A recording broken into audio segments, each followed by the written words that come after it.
Olá, alunos, pais, professores, responsáveis, sejam todos muito bem-vindos a mais uma aula de Biologia da segunda série do ensino médio. Eu sou a professora Priscila e hoje a gente vai falar a respeito da genética humana e saúde dos grupos sanguíneos. E eu tô aqui hoje, né, como não, com o meu companheiro de toda a aula, né, Giba? Opa! Tudo bem, meus estudantes? Queridos aí, nossos professores com a gente, mais uma hora de biologia. Hoje vamos falar de genética humana e saúde, grupos sanguíneos, hein? Tema muito Exato. legal aí, né? Exato, a gente vai ver bastante coisa aí relacionada aos grupos sanguíneos. Vamos ver aí, né, os principais grupos sanguíneos, então a aula vai estar recheada de coisa legal, viu? Bacana. Então aí para vocês, né, justamente para a gente então já começar a nossa aula a respeito aí dos grupos sanguíneos, então vamos lá, né, os objetivos da nossa aula. Então na aula de hoje a gente vai ver, compreender, né, o que são os sistemas ABO e RH e entender o processo de transfusão sanguínea e incompatibilidade. E claro, né, que aí dentro a gente não tem só o sistema ABO e o RH, a gente tem outros sistemas também, mas esses são os sistemas mais estudados, então por isso que hoje a gente vai ver um pouquinho mais a respeito deles. E aí, né, como então acompanhar as nossas aulas, então tá aí para vocês na tela. Então identificar a nossa aula com data e título super importante, anotações no caderno também das suas dúvidas principalmente, que aí você consegue solucionar as suas dúvidas com o seu professor lá na escola, que ele é super apto para responder qualquer questão, e a resolução das atividades, justamente para você conseguir compreender em que parte do conteúdo estão as suas dúvidas. Então é super importante que você resolva também as atividades propostas.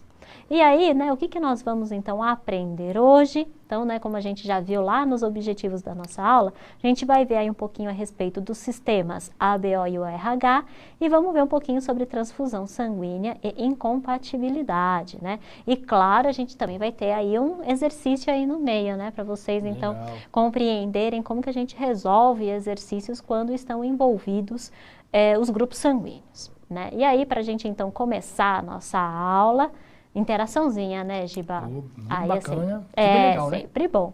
Então, aí para vocês, né, você sabe aí qual que é o seu tipo sanguíneo? Será que essa informação é importante? Será?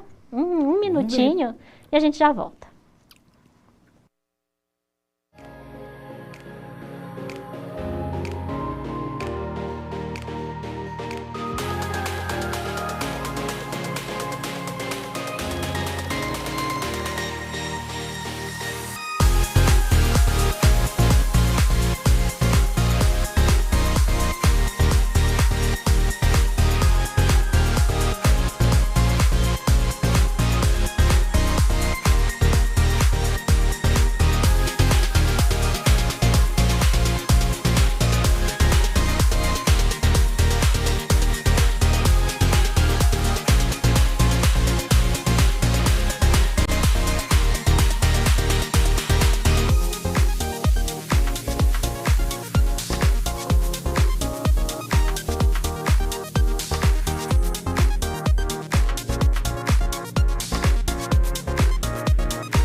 Ó, o pessoal, interação aqui com a gente, né?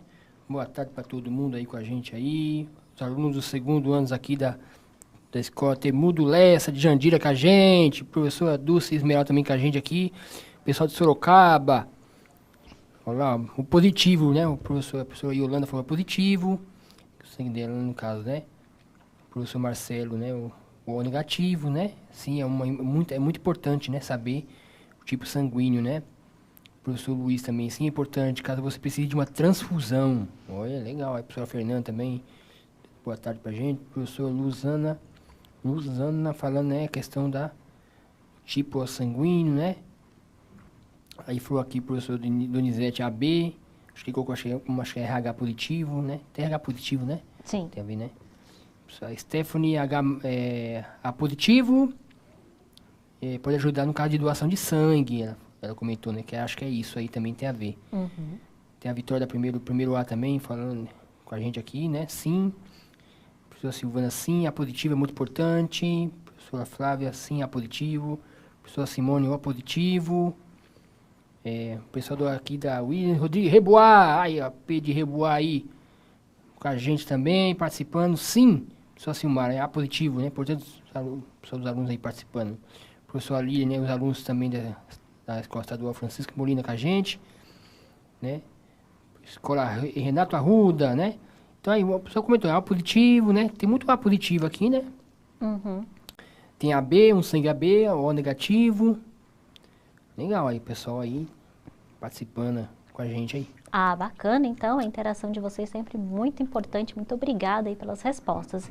E, né, o A positivo foi o que mais apareceu aí no chat, né? Isso. E justamente, né, então essa informação é super importante, como bem os professores e os alunos no chat também destacaram, que essa informação é super importante para a parte de doação, transfusão, que a gente vai ver um pouquinho mais para frente. Mas, olha só, quando a gente fala então no sistema ABO, que muitos colocaram aí, eu sou A positivo, eu sou AB, ou eu sou O, a gente está falando então de uma relação antígeno e anticorpo. Então, é muito semelhante quando a gente fala do sistema ABO, ou alguns chamam de AB0, é muito importante a gente ter em mente que esse sistema ele tem muito parecido uma relação de antígeno e anticorpo. Então, no nosso sangue, né, seria como se fosse, né, como se tivéssemos anticorpos específicos, então para cada antígeno seria produzido um tipo de anticorpo específico com uma forma complementar então a desse antígeno. E o sistema ABO ele segue mais ou menos essa linha de raciocínio entre antígeno e anticorpo. Então aqui para vocês a gente está vendo aí uma tabela onde a gente tem os grupos sanguíneos, então o A, B, AB e o O. A gente tem as hemácias, ou seja, então em cada hemácia eu tenho um tipo de proteína específica. E no plasma sanguíneo eu tenho um tipo também de proteína que interage com essa proteína que está presente na hemácia. Legal. Então, para cada proteína específica que eu tenho na hemácia, no plasma eu também tenho uma outra proteína também específica para essa se acoplar justamente com a proteína da hemácia. Então, por isso que é uma relação antígeno-anticorpo que a gente tem que ter em mente. E aí, com relação ao genótipo, olha, lembra das nossas primeiras aulas, né, de genética, onde a gente falava aí do genótipo, ou seja, são as letras aí que definem, né, a característica do nosso sangue. Quem é do grupo A apresenta então um genótipo azão-azão ou azão-I. Alguns podem colocar também o azão 0, que significa, né, esse 0, que significa a ausência, então, de um alelo, né, algo nesse sentido. Mas aí eu estou adotando a nomenclatura com azão I, mas você também pode utilizar o azão 0. No grupo B tem o Bzão, Bzão, Bzão I. No AB é AB, não tem nenhuma outra que define, nenhum outro genótipo que define esse grupo. E no grupo O, eu estou adotando aí o Izinho, Izinho. Mas para ficar mais específico, para a gente entender melhor como é que acontece essa questão do sistema AB, existe um teste, né, que a gente faz, que está aí para vocês na tela, que é um teste para a gente determinar, então, de qual grupo sanguíneo a gente pertence. Então, nesse teste, geralmente a gente coleta 2 gotinhas de sangue, coloca numa lâmina, né? E aí você coloca o que a gente chama ali, olha, de anti-A e o anti-B. E aí, quem é do grupo A vai apresentar o aglutinogênio A, que seria aquela proteína ligada na hemácia, que a gente chama de aglutinogênio A. E apresenta a aglutinina anti-B, que seria então aquela outra proteína presente no plasma sanguíneo, que, por que tem que ser anti-B nesse caso, né? Por que não pode ser anti-A? Porque senão ele vai grudar com o aglutinogênio A e vai formar, vai coagular o sangue. Então, por isso, nesse caso, o grupo A apresenta o aglutinogênio A, então a proteína A, e a aglutinina anti-B. Então, ele pertence ao grupo A. Para ser do grupo B, tem que ter o aglutinogênio B e a aglutinina anti-A. Vocês estão vendo aí na tela, justamente no esquema, que quando a gente pinga o anti-A, você vê que coagula o sangue, né, na primeira figura. Então, significa que aquele indivíduo é do grupo A, porque ele apresenta o aglutinogênio A. No grupo de baixo, a gente está vendo ali o grupo B, quando a gente pingou o anti-A e o anti-B, só no anti-B que coagulou. Então, aquele indivíduo é do grupo B. E aí, esse sistema segue, né? Então, no grupo AB, que é o último que está representando ali embaixo, quando a gente pinga o anti-A e o anti-B nessa gotinha de sangue, aglutinou, nessas duas gotinhas aglutinaram, né?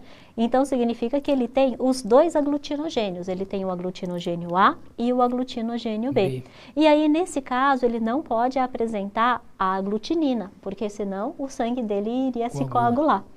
E aí, no grupo O, que é o que está representado ali em cima, né, na parte de cima do esquema, ele não apresenta o aglutinogênio. Então, quando a gente pinga o anti-A e o anti-B, nenhum aglutina. Então, significa que ele não tem o aglutinogênio e aí ele apresenta, então, no seu soro, a aglutinina anti-A e anti-B. Então, aí você tem, num panorama geral, as características, então, do sistema ABO. Então, quando eu falo, então eu sou do grupo A, significa que eu tenho na minha hemácia aquela proteína chamada aglutinogênio A e no meu soro eu tenho o anti-B. Porque se eu tivesse o anti-A com A, aglutina. E aí não seria viável, né? Sim. Eu tenho um sangue que coagula dentro de mim, ok? E aí, gente, né, nesse caso, quando a gente entra nas transfusões sanguíneas, aí que vem a questão que muitos se perguntam, né? Como então que eu faço a questão das transfusões sanguíneas? Então eu tenho, de um lado da coluna, eu tenho ali o doador, que é o doador A, B, AB e O, e os receptores. De maneira geral, é sempre bom a gente destacar que para receber um sangue, se eu sou, por exemplo, um A positivo, o ideal seria que eu também recebesse um sangue de um doador que também fosse A positivo. Mas, em caso, por exemplo, que eu não consiga um doador A positivo, em caso de urgência, eu posso receber, por exemplo, o sangue de um doador O. Então, aí, nesse caso, o O seria que a gente chama de doador universal, justamente porque ele não apresenta os aglutinogênios. Os anticoagulantes. Ele não apresenta as proteínas na hemácia. Então, se eu recebo hemácias que não apresentam proteínas, o soro, né, aquela proteína que está no meu soro, ela não consegue identificar, então ela não coagula nada. Então, nesse caso, eu consigo, então, receber esse sangue. Então, o O é aquele que consegue doar, ou seja, o doador universal, ele consegue doar para todos os outros grupos sanguíneos. Mas o AB, por exemplo, é aquele que consegue receber de todos os grupos sanguíneos, justamente porque ele não tem a aglutinina no seu soro, no seu plasma sanguíneo. Então, por isso, ele consegue receber de todos os outros doadores, né, de todos os outros grupos sanguíneos. Mas sempre relembrando que isso é só num caso de urgência. Sim. Né, porque se tiver um acidente, por exemplo, e eu não conseguir de um outro doador, aí eu posso utilizar essas questões de doador universal ou receptor universal.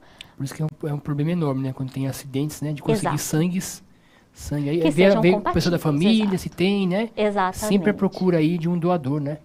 Exatamente, e justamente quando tem essas questões, né, quando, por exemplo, tem um parente que está internado e precisa receber sangue, que aí convoca todo mundo da família, geralmente eles colocam, né, as especificidades, por exemplo, o paciente, ele apresenta o sangue A positivo ou A negativo, ou seja, ele coloca as especificidades justamente para conseguir angariar quanto mais pessoas que apresentam esse mesmo grupo sanguíneo.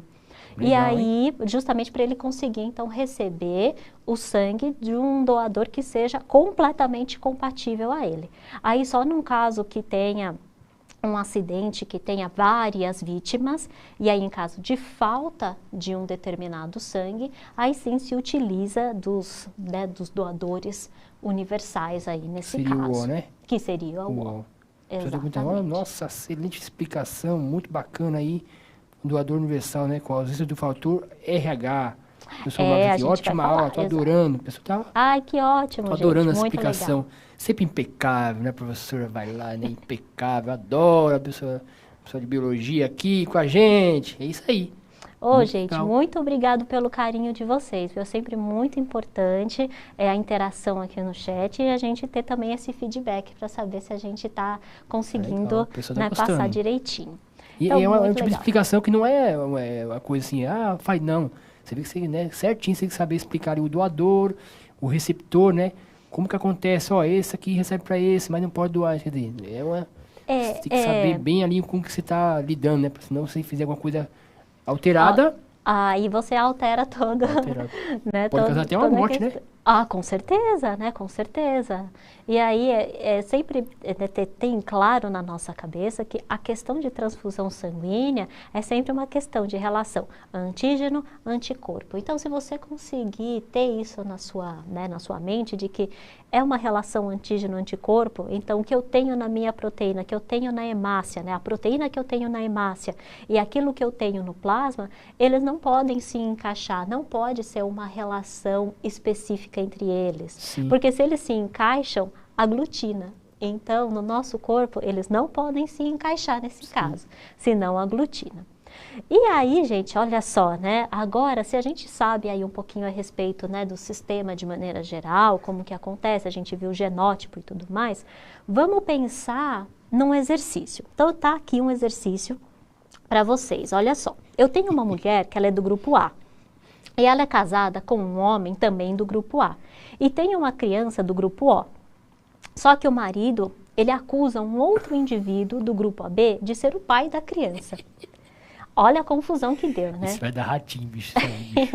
Isso daí vai dar Vamos confusão. ver como é que vai ser essa conclusão aí. Pois, e aí, será que esse pai tá certo, gente, né? Será que essa acusação é válida? E será que a gente pode provar quem é o verdadeiro pai apenas analisando esses grupos sanguíneos? Isso. E é bom saber, pessoal, fica atento a esse exercício antes de registrar, tá? Porque vai registrar depois que você souber essa resposta aí. Olha Se só. não, porque registrar, bicho, vambora. Vamos lá, vamos ver se o pessoal vai saber aí. Vamos ver. A acusação é válida? É isso aí. Será que a acusação é válida? Isso. Um minutinho a gente já volta. Um minutinho aí.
E aí, como que vocês resolveram essa questão? É a questão polêmica, hein? Tem que saber aí se a acusação é válida. Vamos ver aqui o pessoal comentando aqui, ó. O professor Luiz, claro, falou, ó, os pais são acho que é AI, né? Você comentou do AI, né? Aham. O professor falou, não é válida, os pais são AI. O professor Luiz Cláudio já chegou, já bateu o martelo, ó. A acusação aí não é válida. Vamos ver aí se é... O professor Maurício aí, ó. Olha lá, tá vendo? Por isso que eu dou 5 dias para o pai, né, chegar lá se explicar. É isso aí, tem que ficar, né? Isso. Aí o professor Alexandre falou, ó, a acusação é falsa. Professor Cátia, os pais são aí, não é válida, professor Ed, né? Não é válida, pois os pais são aí e atualmente usamos o exame de DNA. Vai ter que tirar DNA. DNA não tem jeito, não, é DNA. Agora DNA. E não grupo sanguíneo para definir os pais. O aluno Gabriel comentou aqui com a gente aqui, professora Juliana, aluna Stephanie, não é válida, pois os pais são aí. Né? Olha aí o pessoal defendendo a mãe, falando, não é válida não, viu? Essa acusação não é válida não. Você vai ter que registrar.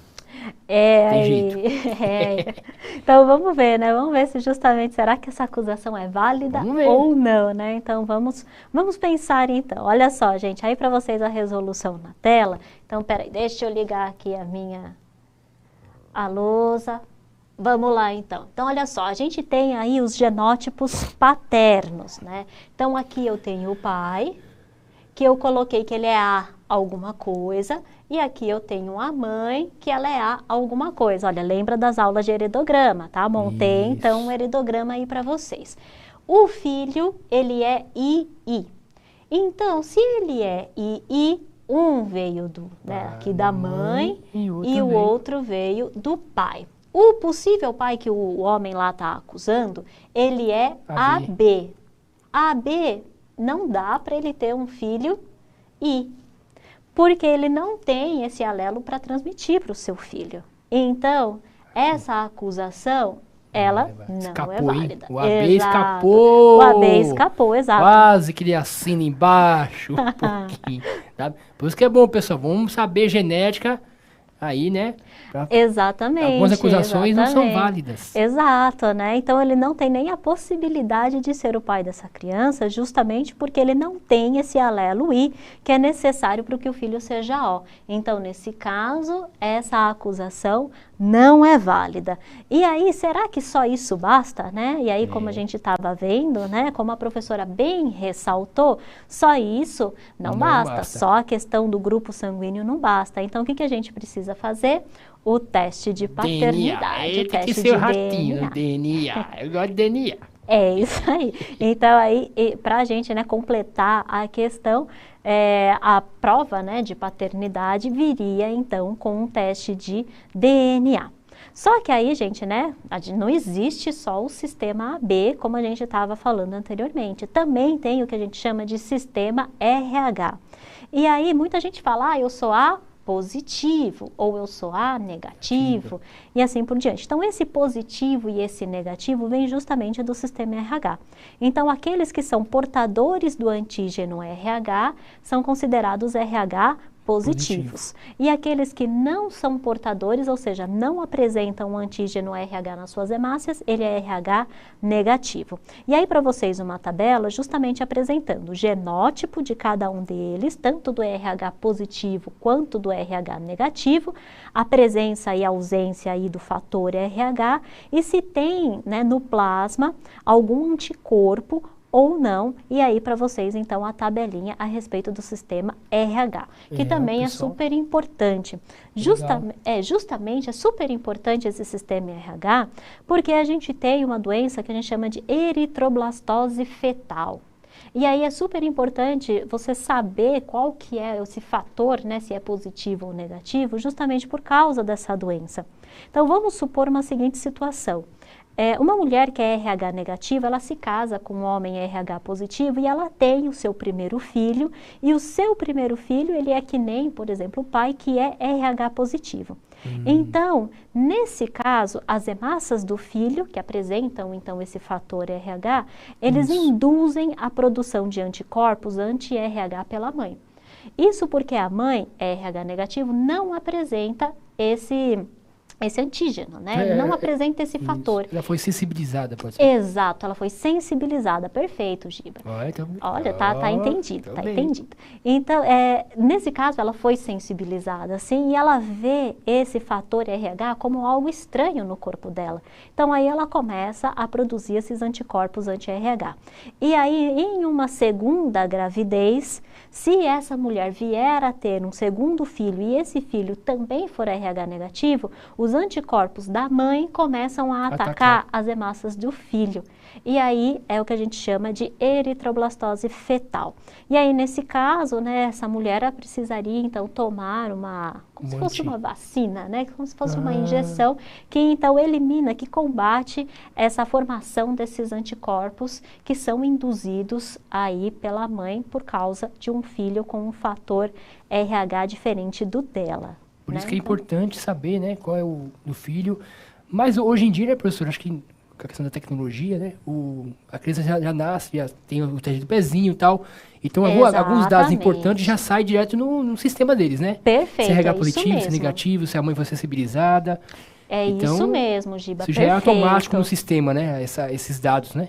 Exatamente. Então, com a tecnologia, com o avanço da tecnologia, né, quando você já tem, né, no momento do parto, né, quando você faz mesmo, como você ressaltou o teste do pezinho, então você já tem todas essas informações e aí a mãe já recebe essa injeção para né, dessensibilizar e então reduzir essa concentração aí de anticorpos. Perfeito, Giba, é isso. A questão lá que você falou do DNA que vai confirmar, né? Exato. Então o AB não tá fora de perigo não, né? Não, ele pode entrar no sistema de... Naquele caso, era muito discrepante. Aí não né? tinha como, né? Não Então, tinha até como. o DNA não tinha como... Exato. Então ele realmente escapou. Exato, mas se ele tivesse, por exemplo, um sangue A, né? Então aí ele teria que fazer, teria uma chance sim, aí ele teria que fazer o teste de paternidade. Exato. Então tem que fazer o teste de paternidade. Ó, o pessoal aqui, ó, nossa, o pessoal adorando a aula aqui, ó, falando, nossa, que bacana a aula, muito bem explicadinha aqui, teste sanguíneo, serve para exclusão da paternidade, né? O professor Carmen comentando, o pessoal aqui falando, nossa, boa tarde, a professora Lídia, né? Falando, nossa, aula excelente, vocês arrasaram, obrigado, pessoal. Gente, muito obrigado, gente. A nossa aula está acabando, infelizmente, então vamos para o resuminho dela rapidinho. Então, olha só. Então, a gente tem aí as características do sistema ABO e os genótipos. A gente viu sobre as transfusões sanguíneas e compatibilidade e o sistema RH e eritroblastose fetal. Para vocês, gente, aí a habilidade. E aí, né, fala pra gente se você curtiu ou não a nossa aula, né, avalia a nossa aula. A gente vai ficando por aqui, né, a gente se encontra aí no próximo bimestre. Agora, um descansinho, né, Giba? Fechamos aí, descanso pra todo mundo aí, pessoal. Falou, gente, tchau, tchau. Até mais. Tchau.